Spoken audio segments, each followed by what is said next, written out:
Ang pagpapatuli para sa mga lalaking nagbibinata pa lamang ay isang karaniwang procedure na ginagawa dito sa ating bansa, dito sa Pilipinas. Pero isa sa mga sabi-sabi, hindi raw tatangkad ang isang lalaki kapag hindi nagpatuli.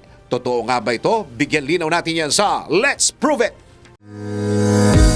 Bago maniwala sa mga claim-claim na yan, patunayan na yan sa Let's Prove It!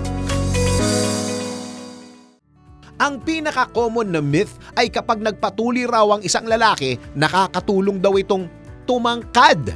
Pero totoo nga bang hindi natatangkad ang isang lalaki kapag hindi nagpatuli?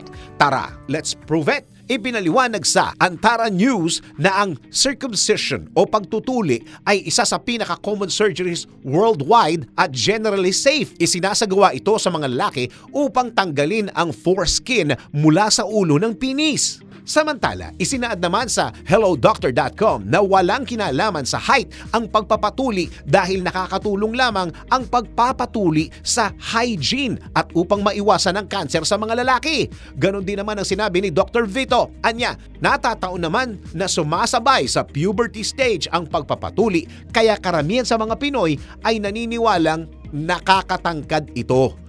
Ayon pa sa kanya, tumatangkad ng isang tao base sa genetics at nutrition o sa pagkain kinakain nila. Kaya naman, mas mainam na tanggapin mo na lamang ang iyong height at physical appearance.